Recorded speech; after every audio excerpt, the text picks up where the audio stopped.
Hola, ¿qué tal? En esta ocasión, los alumnos del tercero 2 de la LEP de la Escuela Normal de San Felipe del Progreso te hablaremos un poco sobre el abuso sexual infantil en las escuelas primarias, cómo detectar un caso.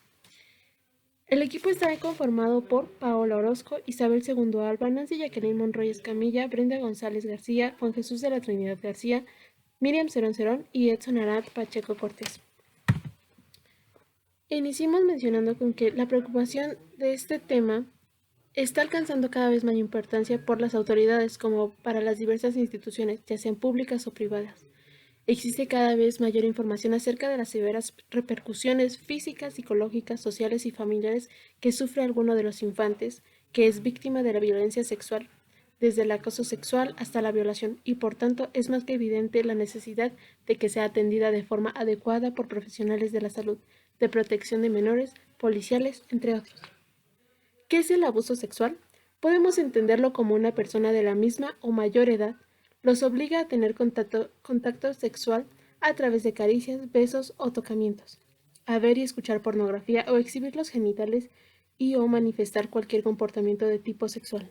Las formas más comunes en que niñas y niños pueden ser abusados sexualmente son al tocar sus genitales u otras partes de su cuerpo, tener contacto bucogenital del acosador o acosadora con la niña o el niño, utilizarlos en la elaboración de material pornográfico, obligarlos a ver películas, revistas o fotos y exhibirlos o tocar los genitales del abusador. Historia de abuso sexual. Lunes 31 de mayo del 2021. La maestra Brenda se encontraba dando clases en la escuela primaria Carlos Jan González.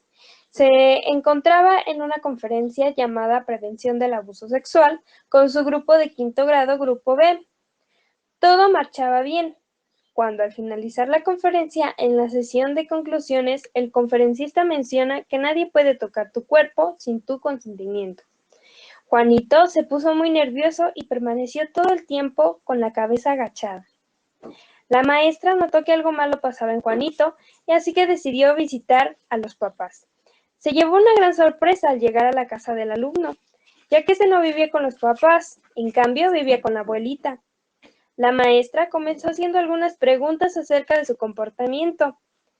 La abuelita le contó a la maestra que había cambiado, que antes era un niño muy tranquilo, que ayudaba en los quehaceres de la casa, salía a jugar con los vecinitos, pero con el tiempo la abuelita se dio cuenta de que Juanito tenía pesadillas recurrentemente, además de que orinaba en la cama y no quería estar cerca de nadie. Después de la charla con la abuelita, la maestra fue a casa a analizar toda la información.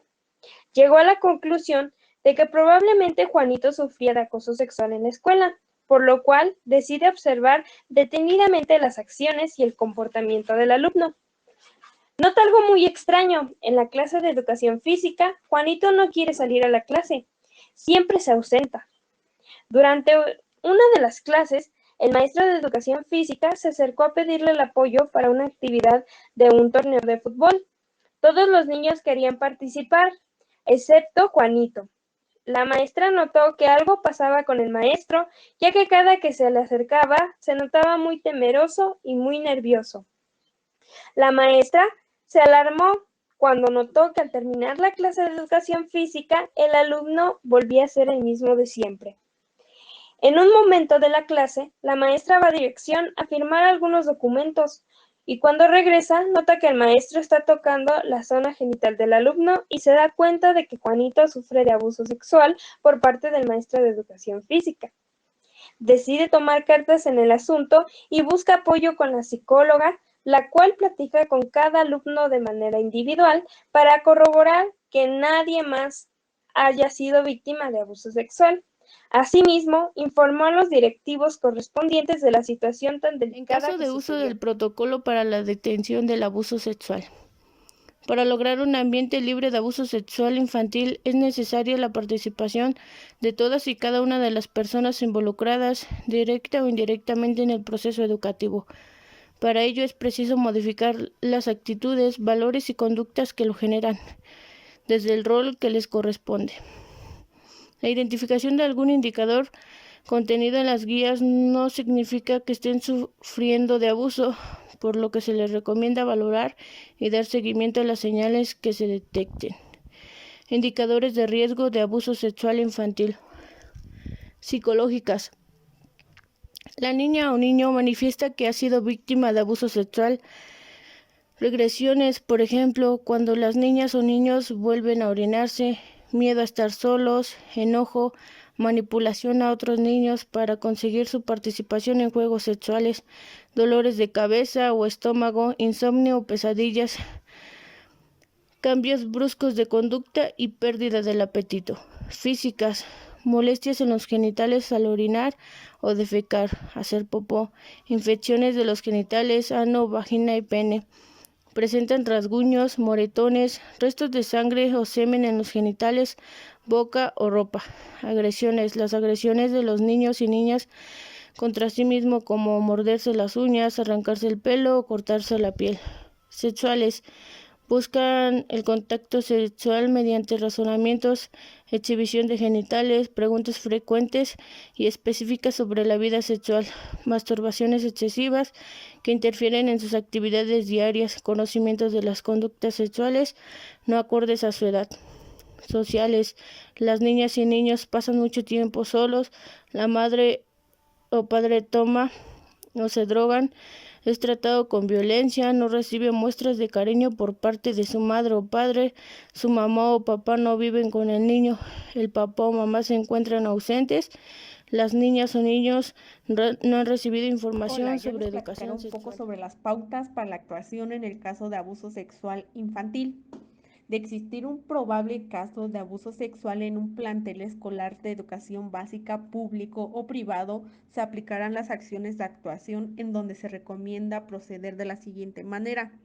Cabe mencionar que existen dos tipos de pautas, ya que existe abuso sexual por parte de un servidor público y por parte de los alumnos entre ellos mismos. Primero vamos a mencionar abuso sexual en flagrancia por parte de un servidor público y se deben de tomar las siguientes. Número 1. Informar inmediatamente de los hechos al director de la escuela o autoridad educativa jerárquica superior al Consejo para la Convivencia Escolar y a Seguridad Pública Municipal. Como posteriormente se debe informar inmediatamente de los hechos al padre, madre o tutor de la niña, niño o adolescente afectado y vincularse con la Procuraduría de Protección de Niñas y Niños y Adolescentes del Sistema para el Desarrollo Integral de la Familia del Estado de México y la Fiscalía General de Justicia del Estado de México para que la víctima reciba atención inmediata. Después se debe de separar provisionalmente de la atención frente a grupo o contacto con menores de edad y o de la función del desempeño del presunto responsable de manera preventiva en forma temporal o efecto de salvaguardar la integridad de los implicados.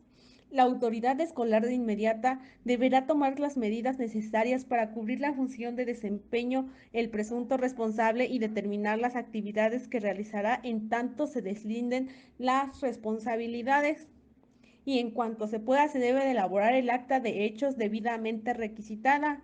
Se debe de informar inmediatamente y por escrito a la autoridad jerárquica superior, Contraloría Interna de la Secretaría y el área jurídica de la subdirección regional correspondiente, anexando copia del acta de hechos y documentales con las que se cuente solicitando su intervención para iniciar las responsabilidades legales correspondientes y es obligatorio para todo servidor público o miembro de la comunidad educativa salvaguardar el entorno del alumnado, involucrando y reportar los actos que vulneren su integridad.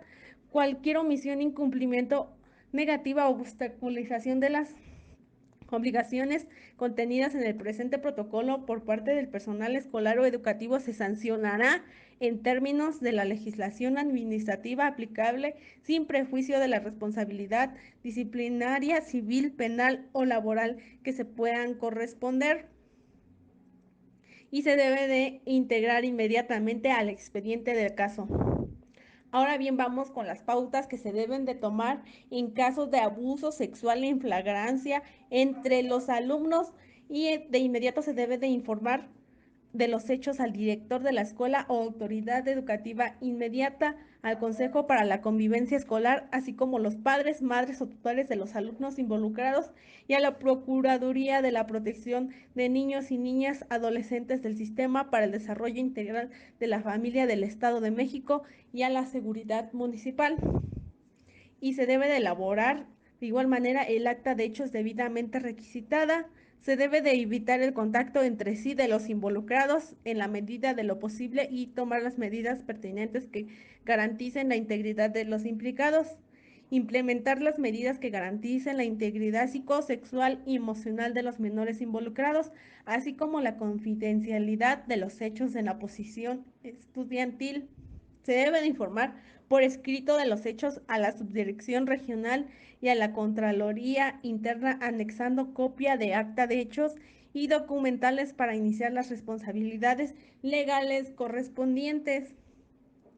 Y para garantizar el derecho a la intimidad de los niños y niñas y adolescentes, la Secretaría de Educación proveerá lo necesario para evitar que el personal escolar divulgue los datos del alumno que se encuentre en una situación de abuso sexual. Y esto se debe de integrar, registrar y archivar Pautas en de el actuación en expediente. casos de flagrancia. Es muy importante proteger inmediatamente a la niña o niño como primer paso, con la finalidad de evitar la revictimización. Escuchar activamente a la niña o niño sobre cómo se siente, informar al tutor, madre y o padre de familia sobre lo sucedido, sugiriéndole denunciar a la Procuraduría Estatal de Protección de los Derechos de las Niñas, Niños y Adolescentes del Estado. Elaborar un informe sobre actuación en casos de sospecha y caso notificado. Informar al tutor, madre y o al padre de familia sobre lo sucedido, sugiriéndole denunciar a la Procuraduría Estatal de Protección de los Derechos de las Niñas, Niños y Adolescentes del Estado. Propiciar un ambiente de compañía y seguridad en todo momento para la niña, niño o adolescente. Ponderar la estabilidad emocional del niño. Siempre que la niña, niño o adolescente refiera una conducta inusual, el director y o docente de la escuela realizará un registro de la situación. Si la madre, padre o tutor de la niña, niño o adolescente no denunciara el caso de abuso sexual infantil, el docente podrá realizar la denuncia a la Procuraduría Estatal de Protección de los Derechos de las Niñas, Niños y Adolescentes del Recomendaciones Estado. generales en casos de situaciones de abuso sexual infantil. Primero, informar al tutor, madre y o padre de familia sobre lo sucedido, sugiriéndole denunciar a la Procuraduría Estatal de Protección de los Derechos de las Niñas, Niños y Adolescentes. Segundo, sugerir y o implementar acciones lo antes posible para evitar nuevos abusos y preservar su integridad de la niña o niño. Tercero, evitar la revictimización de la niña o niño. Cuarto, conservar la calma para evitar cualquier acción precipitada, ya que esto propiciaría mayor daño. Quinto, propiciar la libertad necesaria para que la niña o niño busque a las personas de mayor confianza. Sexto, toda vez que esta persona brinde también el acompañamiento necesario y la discreción respecto al caso o situación. Séptimo, evitar hacer promesas que jamás se cumplirán, como todo terminará muy pronto, no se les dirá a sus papás, no pasará nada. Octavo, hablar con ella o él para hacerles saber que en la medida de lo posible las decisiones se tomarán paralelamente. Noveno, poner en marcha una campaña de sensibilización destinada a la comunidad escolar con el fin de disminuir posibles casos de abuso sexual infantil. Décimo, iniciar acciones en materia de prevención de abuso sexual infantil entre pares. Onceavo, requisitar la guía de registro ante casos de abuso sexual infantil. Es pertinente tener en cuenta que el abuso sexual infantil es un delito, por lo que las autoridades competentes para intervenir en estos casos y recibir las denuncias son Fiscalía General del Estado o la Procuraduría Estatal de Protección de los Derechos de Niñas, Niños y Adolescentes. También se pueden realizar las denuncias y pedir asistencia a las sindicaturas o las procuradurías de protección de los derechos en los municipios. La denuncia puede ser presentada por cualquier persona o institución, como por ejemplo centros de salud, instituciones educativas, sistemas de protección de derechos y la policía.